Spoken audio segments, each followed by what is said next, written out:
Engraçadinha. foi. Começou? Essa é a parte que você corta lá, né, Isadira? Mas se começou, você vai...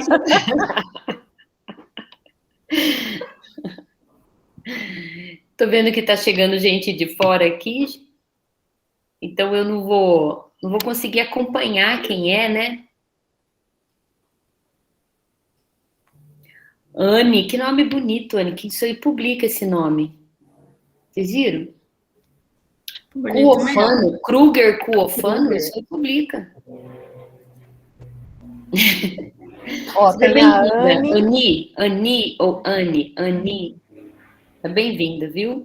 E eu tô vendo, tem gente de fora, assim, eu reconheço, né? Porque, obviamente, são nomes que não são comuns. Então acho que nós podemos começar. Nicole, podemos começar? Tá. Eu vou colar, então, aqui alguns links para vocês. Porque a gente vai usar alguns durante a aula. Deixei os primeiros, os links das nossas redes sociais, para vocês acompanharem a gente. E também de alguns questionários que a gente vai usar. Tá. Então, eu vou começar, então, tá bom? Então, vamos lá, crianças. Bom dia. Eu agradeço a presença, especialmente dos nossos convidados externos, né? A gente faz essa reunião toda sexta-feira e a gente varia os temas e os temas variam conforme a demanda do nosso grupo, né? Por que nem todas são abertas? Porque, às vezes, nossas reuniões, elas envolvem apresentação de ICs, correção de projetos, apresentação de dados, e você tem aí uma questão pedagógica, né, interna, e que nem sempre a exposição é a melhor alternativa nessas horas. Então, por isso que nem todas as reuniões são abertas. Então, não é frescura, não é necessidade interna mesmo, tá bom? Mas hoje, especialmente, a gente tem uma reunião que tem tudo para ser aberta, né? Porque nós queremos falar a gente vai discutir um tema que é uma das linhas de pesquisa do nosso grupo, eu diria que a mais inovadora do nosso grupo, a mais desafiadora, assim, sobre vários aspectos, que é exatamente essa que estuda a questão do controle postural e do equilíbrio em mulheres que têm enxaqueca. Nicole, você só me permite uma parte, porque talvez a gente pudesse deixar registrado, né? Por que é que a gente começou a mexer com esse tipo de tema? Então, voltando do pós-doc em 2008, né, uma série de coisas fervilhando na cabeça, e no Congresso americano da Filadélfia, em 2009, junto com o Marcelo Bigal, né, a gente estava lá delineando o temático. Você vê quanto tempo o infeliz demorou, né, Karina, para se tornar realidade. A gente estava lá pensando em como fazer, e o que a gente fez em 2009, na verdade, foi o pós-doc da Thaís, né? Que acabou aí virando um auxílio FAPESP, e o temático foi para o forno. E numa das palestras lá, eu escutei sobre os infartos, microinfartos cerebelares na enxaqueca. E eu perguntei assim, inocentemente para o Marcelo, não, mas se isso é verdade, esses pacientes vão oscilar ou vão cair. Ah, Débora, isso não dá para saber, porque não sei quem, aquela história toda, né, assim, porque a análise era de ressonância magnética, que no momento era algo assim, levemente distante para nós. Mas então eu voltei de lá, desse congresso, querendo, por toda lei, fazer um projeto que investigasse o equilíbrio, então, de migranosos, né? Eu tentei alguns alunos no período, infelizmente, assim, você vê como tudo é no seu tempo, né? Na sua hora. Esses alunos não puderam, tiveram alguns problemas, deixaram o nosso grupo, até que chegou, então, a Gabriela Carvalho foi quem topou o desafio de fazer o projeto, né? E tudo aí começou com aquele primeiro trabalhinho que acabou culminando, então, no seminário de hoje, tá bom? A Nicole foi envolvida nessa linha de pesquisa, então ela é uma das nossas doutorandas do grupo, teve a oportunidade de estudar essas questões cinemáticas com um grande pesquisador, né, na Universidade De Massachusetts. De Massachusetts. Como é que chama? Ah, é a Universidade de Massachusetts mesmo. É Amherst. Isso. A cidade, né? Junto com o professor Richard. E aí acabou dominando, assim, uma série de ferramentas e hoje colabora enormemente com o grupo. Obrigada, viu, Nicole? Eu também quero colocar, assim, depois da apresentação da Nicole, se vocês tiverem questões ou dúvidas, podem ir colocando no chat, que depois a gente tenta abordar assim que a apresentação acabar, tá bom? Nicole, querida, fica à vontade, então. Tá bom, obrigada, viu, professora? Eu também quero agradecer a presença de todos vocês, a presença dos alunos do grupo, do pessoal que veio de fora, para entender aí um pouco mais, né, o porquê avaliar o equilíbrio nos pacientes com migrânia. E aí, para a gente entender mais sobre isso, eu vou falar com vocês hoje sobre os sintomas vestibulares na migrânia, as alterações funcionais que esses pacientes apresentam e como avaliar e como tratar esses pacientes, um pouquinho do que a gente usou ali nas nossas pesquisas, também o que a gente usa no nosso ambulatório, na questão de avaliação e tratamento. Mas antes, como eu vou falar bastante aqui sobre os sintomas vestibulares, eu vou retomar com vocês a diferença entre esses sintomas. Porque, embora muitas vezes eles sejam todos chamados de tontura, esses sintomas vestibulares, eles são amplos. E a tontura mesmo, ela é apenas um deles. Então, começando pela vertigem, ela é a sensação de movimento rotatório, né? Você vai ter a percepção de que as coisas estão girando ou de que sua cabeça está girando. Já a tontura, ela vai ser aquela sensação de como se você estivesse num navio. É aquela sensação de que as coisas estão balançando, subindo e descendo. É uma percepção espacial alterada. Você perde a noção de profundidade da distância que as coisas estão de você. Então, essa sensação vai ser classificada como tontura. E os sintomas posturais, que é a percepção errada da posição do seu corpo no espaço. É uma sensação de que você está inclinado ou caindo, aí você precisa se apoiar em alguma coisa, precisa segurar num corrimão ou numa parede. E essa sensação, ela está muito associada às disfunções de equilíbrio e à presença de quedas. Então, apesar de todo mundo chamar tudo isso de tontura, que é o termo mais comum no nosso dia a dia, não é tudo tontura. Cada um desses diferentes sintomas, ele vai ter uma nomenclatura específica e no decorrer dessa aula vocês vão entender o porquê que é interessante a gente saber essa diferença. Só um adendo, eu não estou vendo vocês, né? Como vocês sabem, no Google Meet não dá para ver, então se alguém quiser fazer alguma pergunta, fica à vontade, pode abrir o microfone para perguntar ou colocar no chat, só me avisa se alguém não puder falar no microfone e colocar no chat, tá bom? Bom, entendido então o que são esses sintomas vestibulares, a gente vai ao que interessa, começando pelos sintomas vestibulares na migrânia. A prevalência dos sintomas vestibulares, ela é aumentada na migrânia durante e entre as crises de cefaleia. Então, quando comparado com os indivíduos sem dor de cabeça, você nota essa maior prevalência dos sintomas vestibulares na migrânia, tanto durante quanto entre as crises. E aí, falando em números, a migrânia, ela está 5,20 a 6,60 vezes associada ao risco de apresentar sintomas vestibulares, sendo o risco mais alto na migrânia com aura e na migrânia crônica. E como eu sei que a gente está com bastante aluno de iniciação científica, tem bastante gente nova e também vocês acompanhando o grupo, e vocês vão me ver falando muito de migrânia com aura e migrânia crônica, eu vou fazer um parênteses aqui recapitulando rapidinho o que são esses dois tipos de migrânia, tá? Então, a migrânia com aura, ela consiste nos sinais e sintomas neurológicos reversíveis, como alterações visuais, que é essa que eu soltei aqui no vídeo para vocês, né, com os estocomas cintilantes, esse borrado que fica na vista do paciente. Também tem sintomas sensitivos, aquele formigamento no braço, uma dormência, alterações na fala, né, e isso vai surgir de maneira gradual. né? Ela pode iniciar antes da dor de cabeça ou junto com a dor de cabeça, e ela tem que ter ali uma duração de 5 a 60 minutos para ser considerada aura.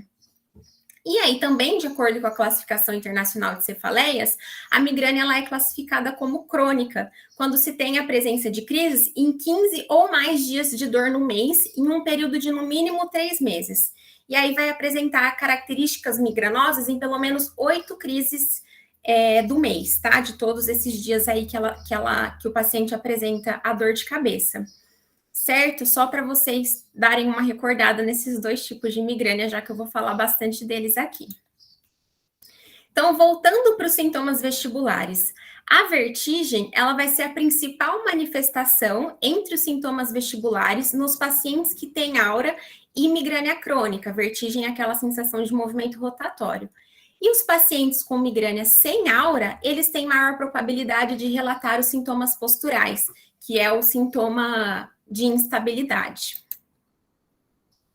Aí você junta num pacote a aura, a intensidade e a frequência de crises, juntos eles podem predizer 36% da intensidade relacionada aos sintomas vestibulares. Então, esses sintomas que já são altamente incapacitantes, você adiciona um paciente que tenha aura, uma alta intensidade de dor de cabeça, que são praticamente todos os pacientes que têm migrânia, e uma frequência de crise elevada, você vai tornar isso tudo ainda mais incapacitante, né? Você vai ter uma pessoa que praticamente não consegue nem sair da cama. Então, sendo sintomas vestibulares e as alterações do equilíbrio uma condição muito comum entre os pacientes com migrânia, a classificação internacional de cefaleias, em conjunto com a Barani Society de Otoneurologia, ela classifica os pacientes com migrânia associada aos sintomas vestibulares como migrânia vestibular. E aí, de acordo com esse critério, que ele fica lá no apêndice da classificação internacional de cefaleia, o paciente, para ele ter uma migrânia vestibular, ele precisa relatar 5 episódios de sintoma vestibular, com duração de 5 minutos, né? Quer dizer, no mínimo 5 episódios, com duração de 5 minutos a 72 horas, com uma intensidade de moderada a severa. Obviamente que para ser migrânia vestibular, ele tem que ter uma história prévia de migrânia também, e uma ou mais características de migrânia em pelo menos 50% desses episódios vestibulares. Então, daqueles 5 ou mais, pelo menos metade deles tem que vir acompanhados da migrânia para o paciente ser classificado como migrânia vestibular, de acordo com esse critério que fica lá no apêndice da classificação internacional. Mas será que os pacientes com migrânia vestibular, eles apresentam diferenças clínicas em relação aos outros subgrupos de migrânia? Será que eles são diferentes do paciente com migrânia com aura e migrânia crônica, por exemplo? Um estudo que foi publicado por Bernay e colaboradores em 2018, ele sugere que mesmo os migranosos que nunca apresentaram sintomas vestibulares, que eles também apresentam alterações no funcionamento do labirinto, ou seja, aqueles grupos de migrânia crônica com aura episódica também têm alteração no funcionamento do labirinto, e não necessariamente eles vão ser classificados como migrânia vestibular. Aí, dessa forma, o nosso grupo, ele decidiu investigar se o equilíbrio desses pacientes era influenciado pela presença dos sintomas vestibulares. E para isso, a gente avaliou o equilíbrio e as queixas dos sintomas vestibulares de 207 mulheres com e sem migrânia. E foi visto que os sintomas vestibulares e as alterações do equilíbrio, elas podem estar presentes em diferentes níveis de gravidade de acordo com a apresentação clínica da migrânia, ou seja, se for uma migrânia com aura, uma migrânia crônica ou uma migrânia episódica. E não devido a uma classificação diferente, considerando apenas a presença dos sintomas vestibulares. Assim, né? O que isso significa? O que o equilíbrio tem a ver com o subdiagnóstico ou com os sintomas vestibulares, né? Como essas coisas todas conversam. Então, vendo esses estudos, a gente viu que o subdiagnóstico da migrânia, não a presença dos sintomas, que vai predizer os prejuízos no controle postural observados nesses pacientes. E que prejuízos são esses, né? O que a gente viu que esses pacientes tem de problemas posturais, de prejuízos posturais? Alguns estudos, eles viram que os pacientes com migrânia, quando comparados com indivíduos controles, ou seja, aqueles pacientes sem relato de dor de cabeça, eles apresentavam pior desempenho em todas essas tarefas aqui. Né? Pior desempenho no equilíbrio estático, pior desempenho da marcha, no teste de sentar e levantar, subir e descer degrau. Os pacientes com migrânia, eles foram pior do que os pacientes sem migrânia. E ainda, mais uma vez, os pacientes com aura e com maior frequência de crise, ou seja, né, aqueles com a migrânia crônica, eles foram ainda pior nessas avaliações. Outra questão, que eu não sei se todos aqui já ouviram falar, ou leram a respeito, ou tiveram um relato do paciente na clínica mesmo, eu acho que quem nos acompanha no Instagram com certeza já ouviu falar sobre isso, porque a gente já falou lá, é sobre a presença de quedas. Tanto o relato de quedas quanto a preocupação de quedas durante as atividades diárias, elas são maiores nos indivíduos com migrânia do que com as pessoas sem migrânia. O risco de apresentar quedas é 11 vezes maior na migrânia. E o risco do paciente com migrânia com aura e migrânia crônica reportar quedas é 2,6 e 1,6 maior do que nos pacientes com migrânia sem aura. Então, isso vai reforçar a noção de que a instabilidade do equilíbrio, ela está relacionada com a presença de aura e com a cronicidade da migrânia, devendo ser considerada mesmo nos pacientes sem sintomas vestibulares. Em outras palavras, nós devemos questionar sobre a presença de quedas e desequilíbrios nos pacientes com migrânia, independentemente desse relato de sintomas vestibulares. Só um minutinho.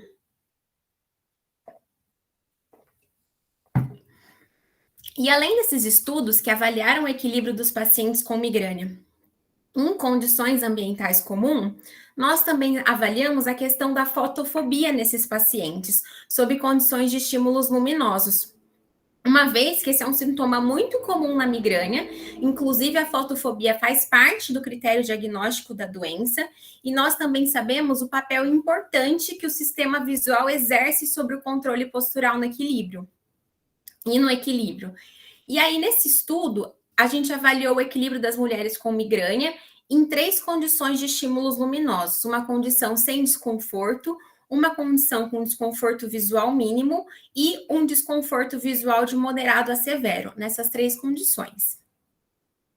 E aí, esses resultados mostraram que o desequilíbrio nas pacientes com migrânia aumenta 4 vezes quando elas estão em ambiente com iluminação que causa um desconforto mínimo.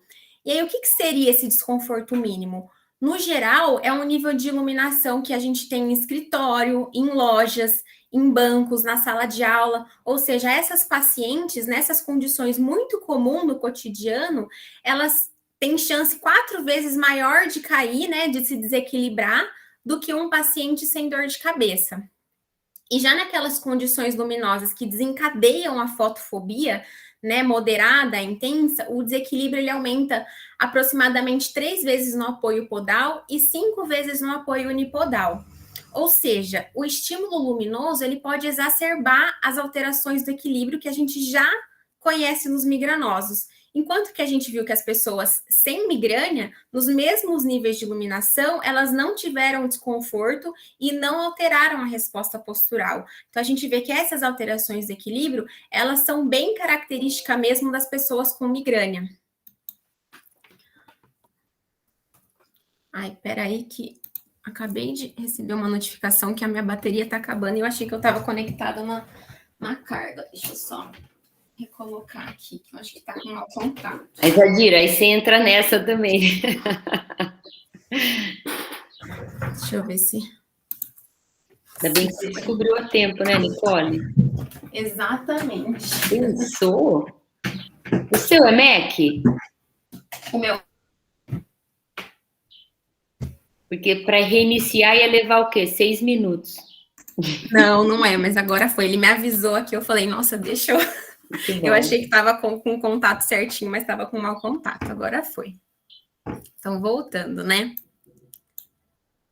Então, visto isso, né, é muito importante que os pacientes, que os profissionais, que eles estejam atentos aos sintomas relacionados ao equilíbrio, que eles são muito frequentes nos pacientes com migrânia e eles podem ter um impacto sobre as atividades funcionais dessas pessoas. A gente ainda está investigando, como a professora falou, qual que é a possível origem, né? Por que será que é uma origem central? Será que é uma origem periférica? Os estudos tentando descobrir de onde que está vindo essas alterações de equilíbrio propriamente ditas, eles estão em andamento. Inclusive, ali é parte, né? A gente está tentando ali ver uma fumaça na questão do sistema nervoso central, na minha tese de doutorado, que a gente está fazendo uma correlação entre as estruturas, né, as alterações morfológicas que os pacientes com migrânia apresentam e as alterações de equilíbrio, né, através de avaliações cinemáticas e tudo mais. Então, da onde vêm essas alterações ainda é um pouco nebuloso, mas a gente está trabalhando para tentar descobrir aí se a gente entende um pouco melhor como funciona isso nos pacientes com migrânia. E em relação aos instrumentos de avaliação, como que a gente faz para avaliar esses pacientes, entender, né, como que está essa questão do equilíbrio dos sintomas vestibulares, o quanto isso está afetando os nossos pacientes? Eu trouxe para vocês 2 questionários que a gente usa bastante, porque existem inúmeras maneiras de avaliar, mas os mais comuns e que a gente usa no nosso ambulatório, e também já usou nas pesquisas, são o DHI e a escala FES. Eu colei para vocês no chat, se todo mundo entrou no horário, vai estar o link disponível no nosso site para vocês terem acesso a esses instrumentos de avaliação. E aí vocês podem, pelo nosso site, acessar esses instrumentos. Se alguém entrou depois, deixa avisado que aí a gente cola de novo, tá certo? Então, começando pelo DHI, ele serve para avaliar a autopercepção dos efeitos incapacitantes provocados pelos sintomas vestibulares. Então, chegou o paciente na clínica relatando sintomas vestibulares, isso é difícil de acontecer. Normalmente, a queixa principal é a dor de cabeça mesmo. Eu atendi, acho que uma vez, uma paciente que a queixa principal dela era a vertigem, né, associada aí com a dor de cabeça, mas isso é um pouco mais raro de acontecer. Normalmente, esses pacientes com a queixa vestibular, eles vão para o otoneuro, né? Quando a queixa principal é essa. Quando é a dor de cabeça, aí eles vão para o neurologista. Mas fazendo essa pergunta, colocando perguntinhas simples ali no começo da avaliação, você tem tontura, vertigem, explica para os pacientes o que é esse sintoma, aí você identifica o sintoma, você usa o DHI para ver o quão incapacitante pode ser esse sintoma para o seu paciente. Ele possui 25 itens, né, que são divididos em 3 subescalas, uma escala emocional, funcional e uma escala física. E ela tem 3 opções de respostas, de sim, às vezes e não, com uma pontuação de 4, 2 e 0, respectivamente. O score total possível vai de 0 a 100, e quanto maior o score, maior a incapacidade percebida. E esses scores, eles podem ser classificados em 3 grupos de autopercepção de incapacidade, de 0 a 30 indicando uma incapacidade leve, de 31 a 60 moderada e de 61 a 100 uma incapacidade grave. O outro instrumento é a escala FES, né, que é um instrumento que serve para avaliar a preocupação com a possibilidade de cair. E por que a gente quer saber a preocupação da possibilidade de cair? Por que é importante, né? Além da gente já ter as evidências de que os pacientes com migrânia caem mais, por que a gente avalia essa preocupação? A gente viu, né, nos estudos também relacionado um pouco com os idosos, a gente às vezes pode fazer essa extrapolação ali para a migrânia, o medo de cair, ele aumenta o risco de quedas no futuro, porque ele leva a restrições físicas, a redução da qualidade de vida, uma incapacidade geral e até mesmo a sintomas depressivos. Por isso é interessante a gente avaliar a preocupação com quedas desses pacientes. E a FES, então, ela é uma escala que contém 16 domínios com diferentes atividades de vida diária, com 4 possibilidades de respostas, né? Com os scores variando de 1 a 4, que vai de nem um pouco preocupado a extremamente preocupado. Esses scores vão variar de 16 a 64 pontos e vão classificar o indivíduo com baixa preocupação, moderada e alta preocupação. Então, sabendo disso, as nossas pacientes, elas são jovens, né? Não é para elas terem esse relato, não é para elas caírem, mas quando a gente avalia, a gente percebe que ali a preocupação está alta, a gente tem que ficar mais atento com essas pacientes para fazer um trabalho de equilíbrio ou, se necessário, da reabilitação vestibular também. Então, né, feito a avaliação, visto isso, em relação aos tratamentos, há diversas abordagens que a gente pode ter com os pacientes com migrânia. Eu vou passar para vocês em relação a esse protocolo, né? Ele fez uma revisão, né, da reabilitação vestibular no manejo da migrânia vestibular, né? Que eles usaram a questão da classificação ali de migrânia vestibular, que está no apêndice, como vocês viram, é um pouco controversa, mas eles viram a eficiência de tratar esses pacientes com esses relatos. Então, a reabilitação vestibular, ela vai ser uma abordagem terapêutica que trata os sintomas vestibulares e as disfunções do equilíbrio, e ela se baseia nos mecanismos centrais de neuroplasticidade, que inclui adaptação, habituação e resistência, e elas facilitam a compensação vestibular. Os tratamentos dos sintomas vestibulares na migrânia, eles são baseados nos tratamentos da migrânia propriamente dita. Então, quando a gente fala na questão de medicamento, né, trazendo para vocês mais a critério de curiosidade, a terapia de uso agudo, como o professor Bigal ensinou a gente a falar, né, a gente não usar mais o termo medicamento abortivo, agora é o uso do medicamento agudo, ela é usada para tratar a crise aguda de dor de cabeça ou de vertigem. E aí, nisso, os triptanos, como os sumatriptanos, eles foram relatados como eficazes quando os sintomas vestibulares estavam associados ou não à cefaleia. E, além disso, os estudos anteriores recomendavam o uso de drogas profiláticas, tanto para migrânia vestibular como para migrânia, o que inclui os antidepressivos, os beta-bloqueadores e os anticonvulsivantes. Mas aí, o uso do método não farmacêutico, como a reabilitação vestibular no manejo dos sintomas vestibulares em alguns pacientes com a dor de cabeça, eles foram mais eficazes do que o tratamento medicamentoso. É aí que a gente entra para ajudar esses pacientes. Alguns pacientes, especialmente aqueles com sintomas persistentes de crise, né, aquela migrânia crônica, eles podem se beneficiar da reabilitação vestibular. E o papel dessa reabilitação, ele vai se tornar mais importante se o paciente apresentar complicações secundárias, como o descondicionamento físico e o desequilíbrio, como é o caso de muitos pacientes com migrânia.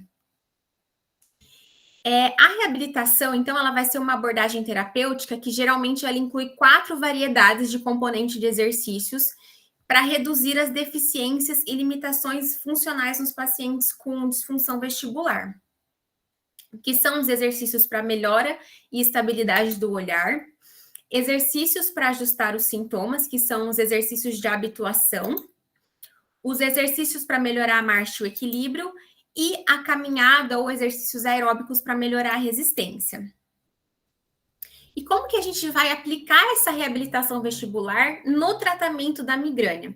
Então, após a gente fazer uma avaliação e constatar qualquer sintoma vestibular ou qualquer comprometimento de equilíbrio, aquele relato de quedas, a pessoa não precisa necessariamente cair no chão, mas é aquela pessoa que tropeça muito, que toda hora está trombando em alguma coisa, que vive roxa. Ouvindo esses relatos dos pacientes, a gente vai, então, pensar em fazer esse tratamento com eles, né? Então, ao final do tratamento músculo-esquelético, depois que trabalhar a questão cervical e a questão de DTM, né? A gente vai ver ali o que é necessário, a gente vai dar início num programa personalizado de exercícios que são o suficiente para provocar uma tontura moderada. Por isso que é indicado em realizar no final da terapia. Se a gente já começar com a reabilitação vestibular, às vezes a gente não vai conseguir trabalhar o tratamento músculo-esquelético, que é, né, extremamente importante ali, normalmente é o foco da nossa terapia na migrânia, né? E aí, nas consultas subsequentes, normalmente a cada 2 semanas, o fisioterapeuta vai revisar o paciente, vai ver se vai progredir ou adicionar exercícios, dependendo das melhoras e dificuldades do paciente. E a ideia é realizar um programa com duração de aproximadamente 15 minutos, com um total de 4 a 6 exercícios no final da terapia. E aí, quais são esses exercícios, né? Lembrando que eu falei que a reabilitação ela é dividida em 4 fases, que são melhora da estabilidade do olhar, ajustes dos sintomas, marcha e equilíbrio e exercícios aeróbicos. E aí a gente vai usar de 1 a 2 exercícios de cada um desses blocos, né? E aí eu vou passar para vocês quais são eles. Os exercícios de estabilidade do olhar, eles foram desenvolvidos com base nos conceitos de adaptação e substituição do reflexo vestibulo-ocular, sendo que ambos os exercícios, tanto de adaptação e substituição, eles são realizados com os movimentos da cabeça, principalmente. Então, aqui tem alguns exemplos dos exercícios de estabilidade do olhar. Então, você posiciona um paciente sentado, normalmente a 1 metro de distância de um alvo visual, e aí você vai pedir para ele mover a cabeça rapidamente, nos movimentos de flexão, extensão, rotação e inclinação, né? Uma sequência de cada vez, mas sempre mantendo os olhos focados ali no alvo. E aí, a progressão desse exercício é você colocar o paciente na posição em pé numa superfície instável e, por fim, fazendo a caminhada com os movimentos da cabeça e mantendo o olhar fixo. O número de repetições, o tempo que você vai levar para evoluir, né? Quantas semanas você vai ficar com esses exercícios. Esse artigo que eu falei para vocês de revisão, ele explica direitinho e ele está no chat se vocês quiserem ter acesso a ele, tá bom? Já os exercícios de habituação, na literatura, a habituação, ela se refere à resposta comportamental pela exposição repetida a um estímulo provocativo, né? E vai ter o objetivo de reduzir os sintomas relacionados ao sistema vestibular. Então, nessa abordagem, o indivíduo, ele realiza várias repetições com o corpo ou mesmo com os movimentos visuais que vão causar os sintomas leves e moderados. E essa habituação, ela envolve uma exposição repetida dos estímulos que provoca uma tontura, por exemplo, e essa repetição sistemática e provocativa, ela vai reduzir os sintomas ao longo do tempo. Então, assim, a gente fala para o paciente, ó, é desconfortável, vai ser ruim, mas ao longo do tempo ele vai percebendo que ele vai melhorando. Então, ele fica até estimulado a fazer. Ele sofre ali no comecinho, a gente tem que estimular eles para não desistirem, mas ele vai percebendo a melhora. Então, ali você pode começar com o paciente deitado, virando um quarto de círculo na cama, depois faz um meio círculo, depois gira completa. Normalmente, esses exercícios de habituação, eles têm bastante repetições, assim, 30 vezes, 40 vezes, você vai vendo ali do limite do seu paciente. Aí também exercícios de dobrar a cabeça até os joelhos, ficar em pé e se curvar até o chão, adicionar o movimento dos braços, né, alcançando a cabeça, e depois dobrar o tronco e ainda movimentar a cabeça para cima, né? Então, você vai evoluindo com esse paciente nesses exercícios também. E a questão do treinamento do equilíbrio e o treino de marcha, esses exercícios sobre condições sensoriais dinâmicas e desafiadoras, eles são tipicamente incluídos como partes da reabilitação vestibular.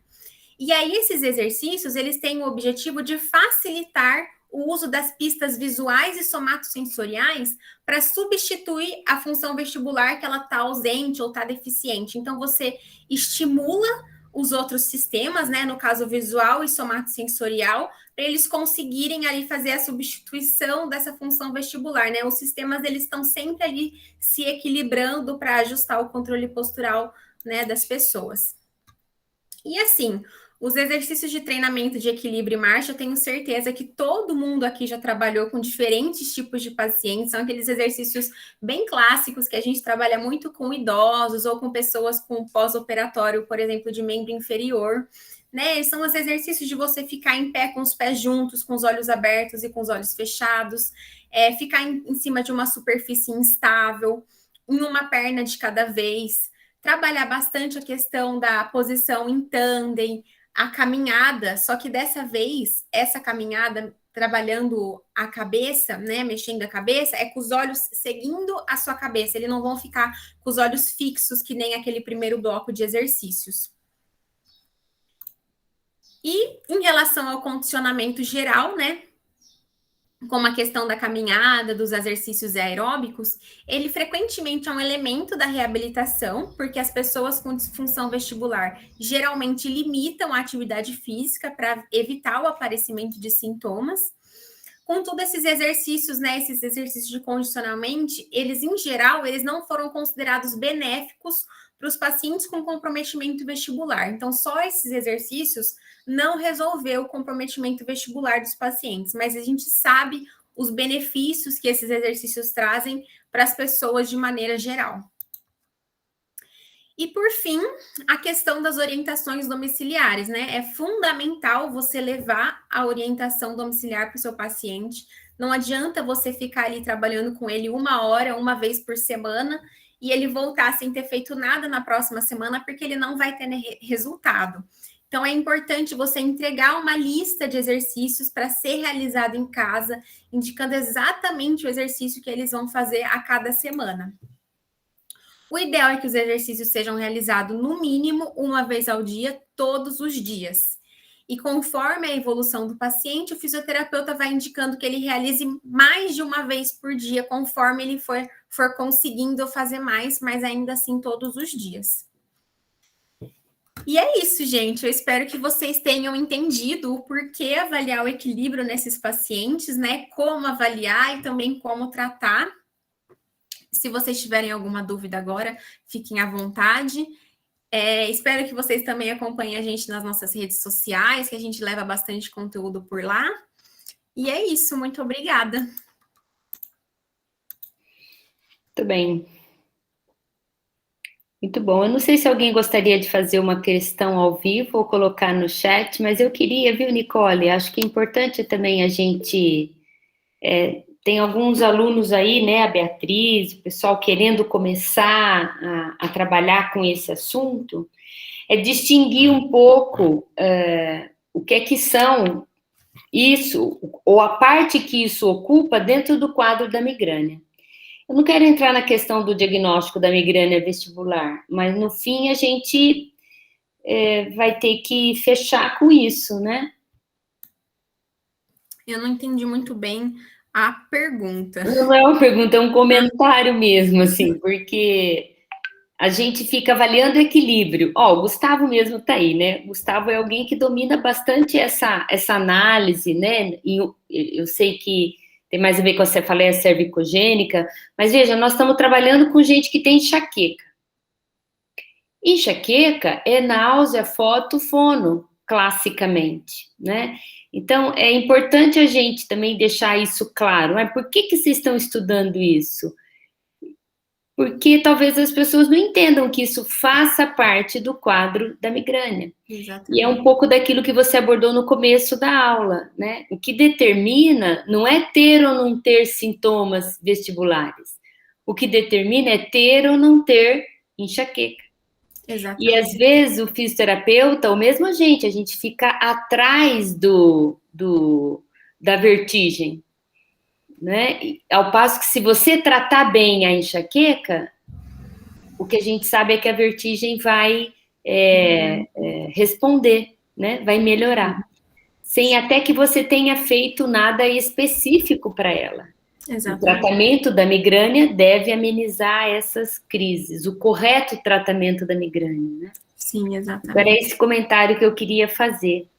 Exatamente, até eu acho que é engraçado que a gente até atrai às vezes, né? Fica trabalhando essas coisas no ambulatório. Para mim, até os pacientes que apareceram aqui, eles vinham com um relato um pouco maior de vertigem, né? Eles comentavam um pouco mais essa questão dos sintomas vestibulares, mas não era a regra, né? Alguns ali era só na hora da crise mesmo, que aí falava que sentia, inclusive, dentro do que a gente vai vendo, o sintoma vestibular, ele pode, inclusive, aparecer como aura, né? Também tem essa questão, que algum dos tipos de aura é uma tontura ali, a pessoa ela fica com essa sensação. Então, exatamente, não é sempre que a gente precisa aplicar, né, trabalhar isso tudo com o paciente, mas é fazer uma boa avaliação, entender o que mais está ali incomodando nele, que aí uma coisa vai ser consequência da outra, né? Quando você fala isso, que coincide com a aura, o que a gente quer dizer, né, só para deixar claro para todo mundo, é que isso tem a ver com o pródromo da crise. Quer dizer, o que antecede a crise? Um sucesso no tratamento da migrânia envolve bastante isso também, é perceber o que antecede essa crise. Em uma parte dos pacientes, o que antecede a crise são as vertigens, a tontura, os desequilíbrios, né? A sensação vai variar entre cada um, mas eles vão traduzir basicamente nesses sintomas. Identificar isso ajuda a tratar. E aí a Regina falou, nossa, não pode falar abortivo. Não, o Bigal sugeriu, mas agora as palavras têm tanto, né? Tanta força. Agora aborto é aborto mesmo, é igual a mãe faz com o filho, ela vai lá e arranca. É a mesma coisa que a gente quer fazer com a crise. A gente quer ir lá e tirar a crise, é isso que é, né? Então, mas veja assim, qual é a maior chance do tratamento abortivo ou agudo dar certo? No tempo correto. Então, veja como é importante reconhecer que a vertigem, a tontura, ela pode ser esse pródromo para alguns pacientes, né? Então, não se trata só de se preocupar em tratar, em fazer um protocolo de equilíbrio, claro, também, porque a gente percebe que alguns têm isso de forma crônica, e eu queria um pouco escutar as meninas que atendem, né, que atendem esses pacientes que são, assim, primariamente mais tontos, né? Tem a tontura como um quadro muito característico deles, né? Eu queria abrir também para vocês falarem. Eu não sei se mais alguém gostaria de fazer alguma questão, né? Porque se deixar, a gente fica discutindo aqui, tá bom, gente? Então, é importante que os ICzinhos, né? Quem tá aí, quer fazer uma pergunta, também possa se sentir à vontade para se manifestar, tá bom? Eu acho que eu fui uma das que mais atendeu o pessoal que tinha os sintomas vestibulares ali. Eu acho que eu peguei umas 3 pacientes no ambulatório. Tinha uma, inclusive, que ela vinha andando assim, ó, de lado. Ela vinha andando, eu acompanhava ela da hora que ela saía da sala de espera. E é isso que foi o legal. A gente fazia o tratamento ali. Ela tinha também um pescoço bem para frentinho, assim, né? Bem daquela paciente que você vê que tem o pescoço super ali acometido, mas também com essa questão. Então, a gente fazia todo o trabalho de cervical com ela e no finalzinho ela saía mais tontinha ainda no final da terapia. Mas também foi passando um tempo, ela já começou a chegar retinha, ela fazia certinho, assim. E também tem os que desistem, né? Tem. O Gustavo quer falar alguma coisa. Gustavo, você vai dar para nós o prazer de te escutar? Muito obrigada. Abri sua câmera aí, fica à vontade. Seja bem-vindo, viu? Uma honra ter você aqui. Obrigado. Vocês me escutam bem? Tranquilo? Sim. Ótimo. Professora, obrigado aí, né, pela abertura e parabéns para a Nicole e para o grupo todo. Quando eu vi esse anúncio da aula ontem, eu fiquei, meu Deus, eu preciso ver isso. Desmarquei um paciente, falei, não, quero ver, porque... Primeiro, que são pouquíssimas pessoas que falam de migrânia vestibular de maneira tão precisa aqui no Brasil ainda, né? Na prática clínica, então, a gente ainda vê que existe um grupo que fala que nem existe a migrânia vestibular, que é uma variação da migrânia, tem outro grupo que, enfim, ainda tem um pouquinho essa briga, né? E que eu acho interessante, assim, que vocês falaram, o que eu vejo, não sei se a experiência de vocês bate com a minha também. Isso tem escrito, se eu não me engano, no artigo que a Nicole colocou do Al-Gadir, que é o da reabilitação vestibular. Ele fala muito que quando o paciente tem a vertigem, quando vem a crise forte da migrânia, a vertigem some praticamente em todos os pacientes. Então, eu acho que esse foco de abordagem da migrânia, ele realmente, nesse perfil, é mais importante do que a abordagem vestibular, digamos assim. E, passada a crise... O que ficou? Eu estou com uma dificuldade, eu mexo a cabeça, eu sinto sintomas. Eu não consigo focar. Então, eu acho isso muito interessante pensarmos em trabalhar essas consequências. O que você vai trabalhar? Porque você pode ter um paciente com a migrânia vestibular e você pega 50 pacientes. Pode ser que em alguns deles você precise fazer só o treino de equilíbrio. Em alguns deles você precisa fazer só o treino de fixação ocular. né? Por isso que a nossa profissão é linda e ela é baseada na CIF, né? A gente tem que entender qual é a real necessidade ali daquele paciente, o que ele quer melhorar. Essa é a nossa pergunta em termos de funcionalidade, né? Eu não vou pegar, lógico que é uma pesquisa, né? Aí a gente tem que repetir tudo em todos eles, óbvio, mas nossa prática clínica, né? O que você quer voltar a fazer que você não consegue fazer mais? Então, eu sempre espero esse paciente passar da crise para ver o que ficou. E às vezes ele fala, Gustavo, eu tive a migrânia forte, a minha vertigem / tontura, elas sumiram.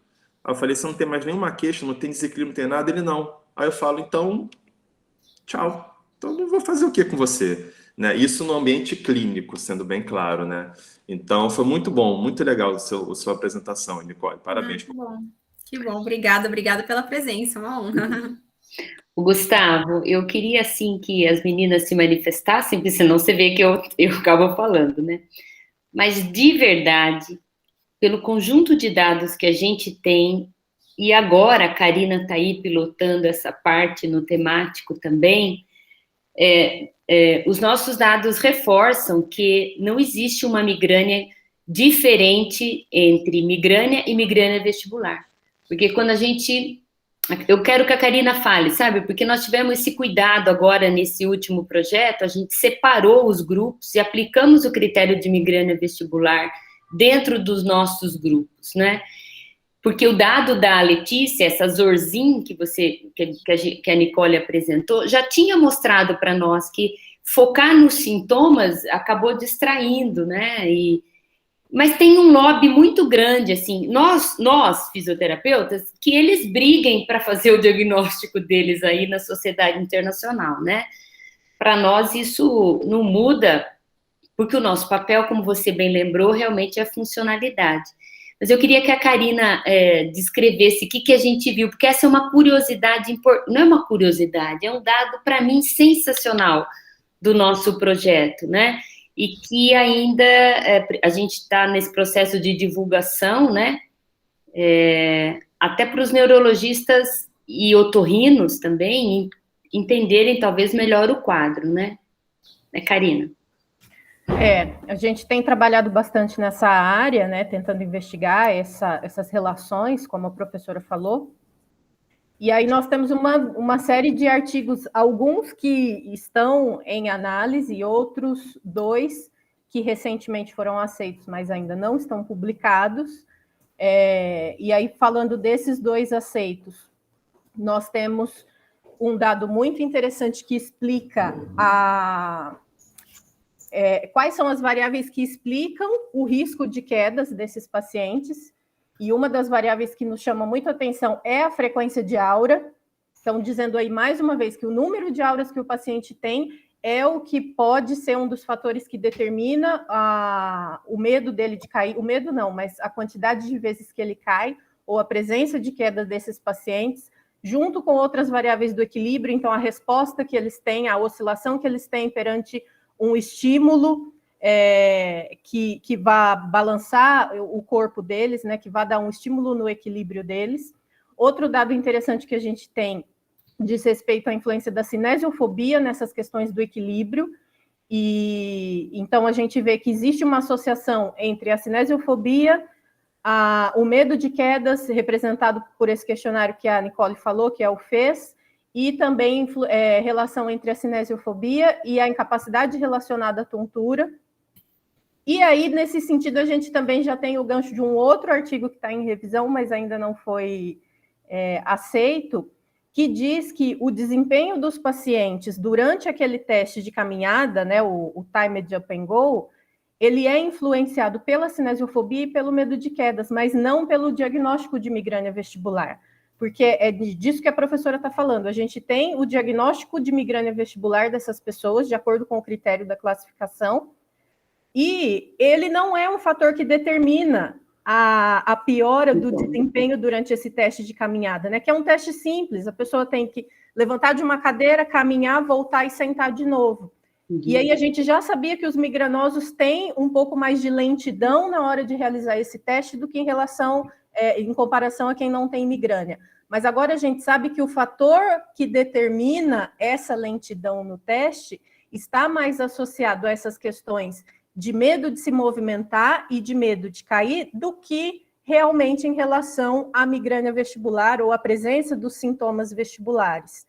Então, isso reforça esses resultados da Letícia, né, da Zorzin, que também viram que a oscilação que o paciente apresenta lá, que a gente mede pela plataforma de força, não está relacionada também com os sintomas vestibulares, e sim com a presença de aura ou a alta frequência de crises, que são os pacientes que têm migrânia crônica. Então, assim, a gente vem construindo esse raciocínio, a gente vem tentando fazer essas associações para ver se realmente existe uma relação direta entre esse prejuízo de equilíbrio que o paciente apresenta e os sintomas vestibulares ou até o próprio critério. Mas a gente não tem percebido isso. E quando a gente avalia puramente o equilíbrio dessas pessoas, a gente vê exatamente essa relação com a aura e com a alta frequência, mas não com os sintomas vestibulares, não com o critério de migrânia vestibular. Da mesma forma que quando a gente olha o exame clínico otoneurológico das pessoas que têm migrânia vestibular ou que não preencheram o critério, o exame deles é igual. Então, não parece ter uma relação direta entre ter um problema, uma alteração na função vestibular, um diagnóstico específico, e ter o critério de migrânia, receber, né, o diagnóstico de migrânia vestibular ou apresentar uma alteração de equilíbrio que seja medida pela plataforma de força, né, que a gente vai ter ali um parâmetro específico, ou que isso tem uma repercussão funcional, por exemplo, no time de open goal, ou na hora que a pessoa está subindo um degrau ou descendo um degrau. Tá contratado, Gustavo, pode vir. Porque agora tudo é online, né? A Nicole, se você saber, hoje ela tá no Brasil, mas ela estava no México até outro dia, né, Nicole? Tá, foi os Estados Unidos, a gente manteve, depois o México, os intercâmbios. O povo pensa que vem aqui trabalhar, não vem não, né, Gabi? O povo pode fazer de longe. Eu só queria deixar um adendo que a gente trabalhou muito ali nas coletas desse temático, viu? Quem tá vendo agora de Não, o povo vê as pingas, não vê os tombos. Né? 2017, 2018, 2019, nós estava ali das 7 da manhã até... Não vem, não. O povo aqui trabalha pesado. Mas se você tiver um grupo para coletar aí, Gustavo, vamos lá.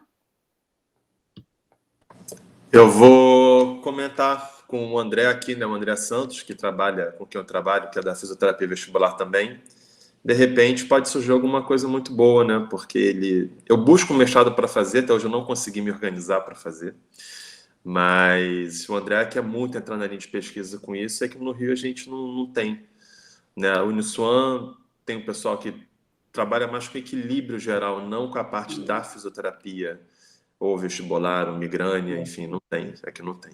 O Gustavo, a gente tem um nível de sofisticação, assim, que foi o que a Nicole, a Michelle aí, a Karina puderam participar, e a Gabi, que agora está na Alemanha, porque nós temos o Equitest, né?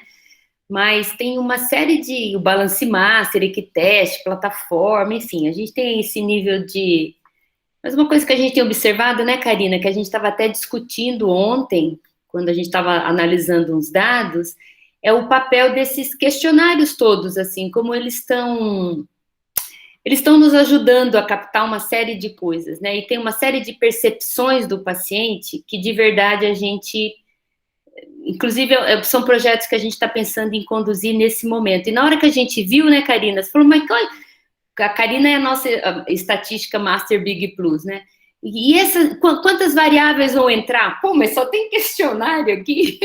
Isso não, o que é isso? A gente gastou uma grana, né? Então, mas de verdade tem uma série de coisas que podem ser pensadas, né? Sem esse nível de sofisticação, claro, que o projeto das meninas teve por circunstâncias, né, do nosso laboratório, né, que, aliás, está à disposição, viu, se você quiser vir nos visitar, né, fique à vontade, assim. A Vitória, nossa aluna, fez uma série, eu acabei respondendo para você tudo no chat, viu, Vitória, porque a Vitória está começando no ambulatório, Nicole, então, a pergunta dela, mas ela vem da Geronto, que é o povo que cai, né, Nicole, né, Vitória? Que legal. Então, ela estava discutindo essas questões, o mais importante, quando a gente considera o tratamento da migrânia, é da abordagem da sensibilização periférica, da educação e do manejo das crises. Isso tudo tem que produzir o maior impacto. Agora, obviamente, se é a cervical o maior gatilho, se são as tonturas o maior gatilho, a vertigem, aí a gente tem que dar atenção especial. E aí é que vem o projetinho, ela não está aqui, mas é a coisa dos subgrupos dentro da migrânia, né? Porque a gente cada vez mais está vendo que isso pode determinar a melhora ou não, né, Gabi, desses pacientes, né? Inclusive, a gente tem um dado especulativo, né, daquela análise que a gente fez com os dados do temático, que parece indicar que os pacientes que têm uma migrânia assim, mais incapacitante, eles ou têm o pescoço muito prejudicado, ou têm o equilíbrio muito prejudicado, como se a gente pudesse dividir esses pacientes em 2 grandes grupos. Ou ele está com o pescoço ruim e o equilíbrio dele está ok, ou ele está com o equilíbrio ruim e o pescoço dele está ok. Exato. Então é isso que a gente está tentando olhar agora nos dados do temático, né? Eu queria falar. Fala. Eu queria parabenizar a Nicole. E isso me interessou muito, Nicole, porque você postou lá no Instagram, inclusive colocou lá, você não citou na aula hoje, aquele protocolo, né, de Cooksey. Isso. E foi bem, assim, muito bom na época, porque eu estou atendendo um paciente que não é muito comum, homem, que tem enxaqueca desde 7 anos de idade, hoje ele tem 70 anos, e a principal queixa dele nem era mais a dor de cabeça, a cefaleia ou enxaqueca, era justamente zumbido e perda de equilíbrio.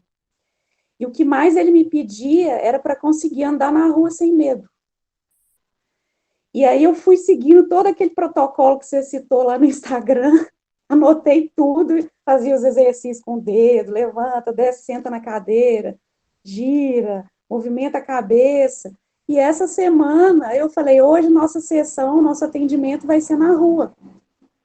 E a gente foi caminhando. Eu trabalho numa avenida muito movimentada aqui em Belo Horizonte, e foi super legal, então eu queria só te agradecer mesmo. Ai, que bom, que bom. É legal que você percebe mesmo que o protocolo de Cooksey, de Kautner e Cooksey, ele tem essas mesmas fases que está dividida ali, né, nesse artigo do Al-Gadir. Então, é basicamente a mesma coisa, estabilidade do olhar, habituação, os exercícios de equilíbrio, são os blocos que a gente tem que trabalhar mesmo, só que o protocolo de Kautner e Cooksey também, ele tá ali bem fechadinho, bem redondinho, né, pra gente fazer certinho todos esses bloquinhos, né? Foi muito legal, me ajudou demais. Ah, que bom, a gente fica muito feliz. Ô, Larissa, sabe qual que é a mensagem? Assim, quando você vê uma pessoa de 70 anos precisando disso, você fala, bom, faz sentido.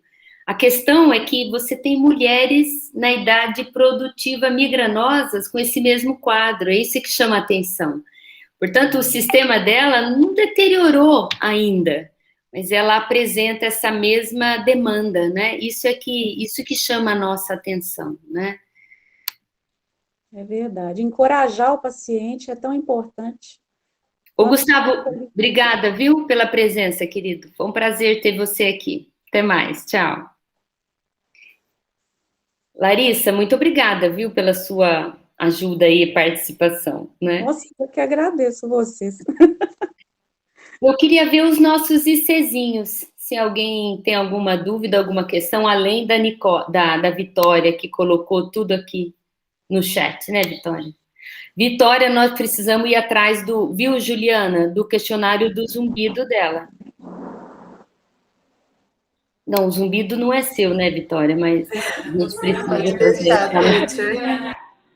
Sim, a Ju me enviou uns artigos já para eu ler. Eu tô lendo até final de semana, que vai ter feriado, eu já leio tudo e também pesquiso mais um pouco. Tá, e na semana que vem a gente marca uma hora para ver se a gente fecha isso. Alguém gostaria de colocar mais alguma questão? Os ICzinhos? Quem trabalha com isso é as Beatriz, né? Isso, a Beatriz e a Ana Beatriz. Sim, elas estão nos teminhas da parte do equilíbrio. Meninas, caiu a ficha para vocês? Deu para se localizar no assunto? O que vocês acharam? Ai, professora, eu estou lendo alguns artigos já, né? E me ajudou bastante. Tem bastante coisa que a Nicole falou que tinha nos artigos, eu consegui me localizar melhor. Eu acho que é um bom resumo, viu, Ana Beatriz? Dá para você ver essa aula de novo e deixando a ficha cair, né? Acho que é um bom resumo. Exatamente, me ajudou bastante. Olha lá a Regina, a puxa-saca da Karina, amiguinha da Karina. Ela tá dando parabéns para Nicole. Ela amanhã desculpa a Karina, viu? Desculpa aí, Nicole, ela disfarça. Mas...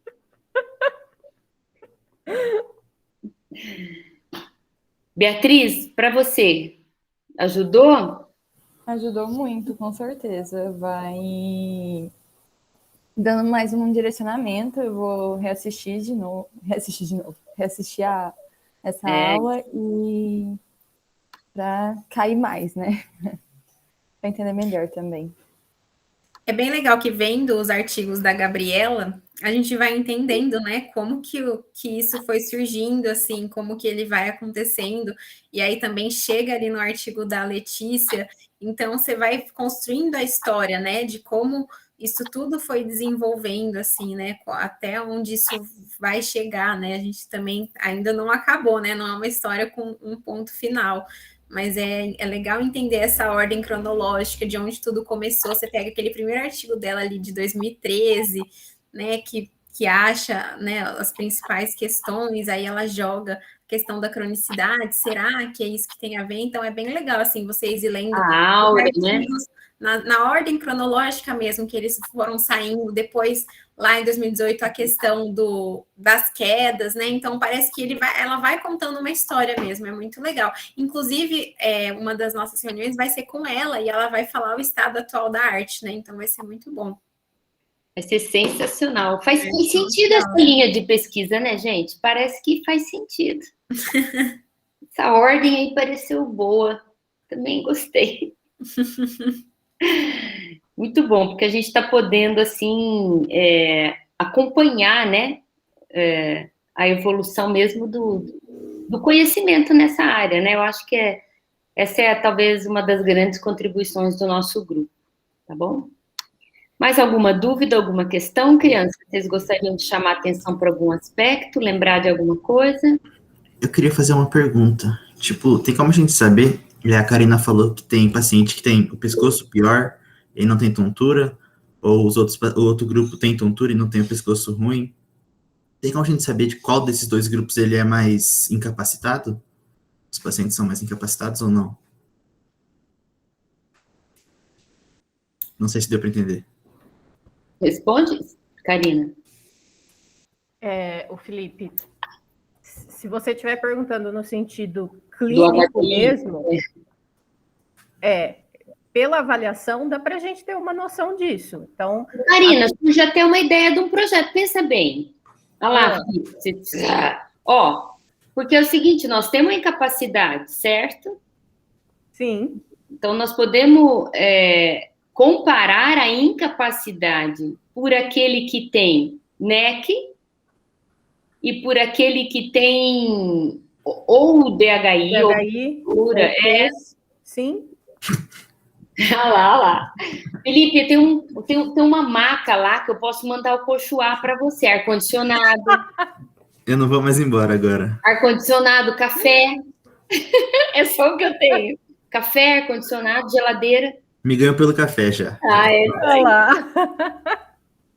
Não, mas eu entendi sua pergunta, mas eu pensei realmente assim, nós podemos dar uma explicação clínica para você, Felipe, mas de verdade nós podemos olhar os nossos dados e nos nossos dados quantificar quanto que essa diferença existe em termos de incapacidade da cefaleia.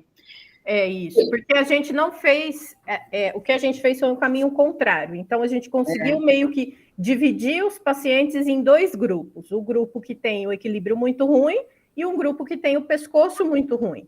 Uhum. Só que a gente não fez o inverso, que é essa pergunta que você está fazendo, de saber pela incapacidade quem é qual pessoa.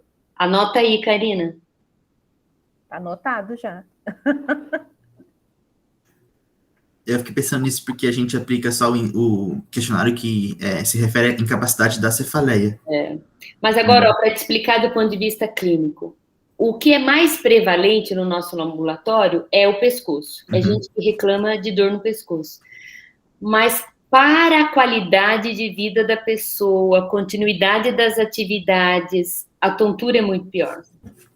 Porque a tontura ela é muito limitante, diferente da dor no pescoço, que é ruim, que é incapacitante, mas eu não sei, as meninas que estão no ambulatório podem ter uma percepção diferente de mim, mas eu penso assim que as constantes de tontura, entendeu?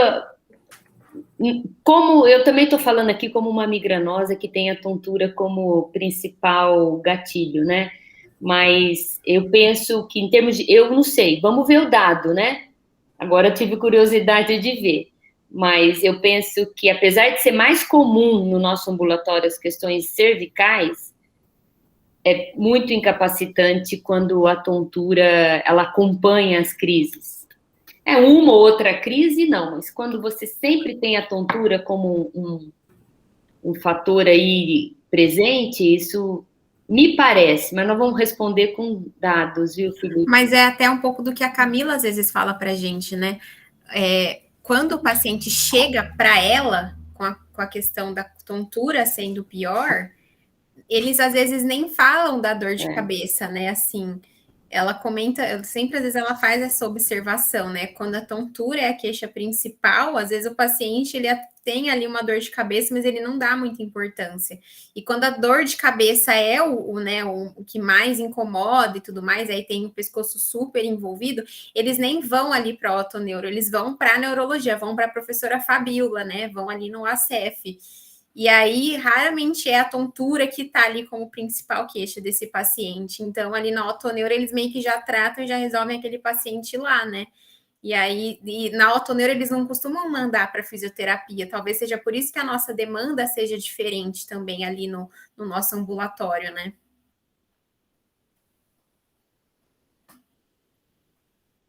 É isso mesmo, faz sentido. Certo, crianças? Nicole, muito bom, viu? Muito obrigada. Obrigada pela coletânea, pela apresentação. Assim, ficou resumida, ficou sensacional. Muito obrigada. Que bom, fico muito feliz. Eu que agradeço a presença dos alunos, especialmente os de ICs, né? Que, assim, eu sei que muitos nem estudam isso, mas acabam que... Essa que é a vantagem do grupo, viu, criançada? Da gente pensar junto, discutir juntos, né? Importa menos o que e mais o como, né? Então, muito legal mesmo, tá bom? Obrigada mesmo. Obrigada também pela presença daqueles que já se foram, né? Puderam participar. Essa aula, então, vai ficar gravada. Ah lá, o João Vitor veio de intruso do ombro. O Vitor, a gente vai começar um projeto do ombro. Tá vendo? Não fica por aqui, não, que não dá sopa, não. Não, mas parabéns pela curiosidade, viu, João Vitor? Muito bom.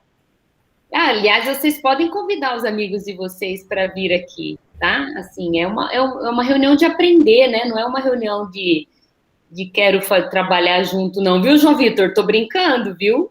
Ó. Compare o Matheus que o embale, tá bom? A Jaque já está ameaçando aqui aguentar no grupo do... Fazendo terrorismo, não, Jaqueline? Tá tudo bem, tá tudo sob controle. Certo? Gente, muito obrigada, então, tá bom? Obrigada, pessoal.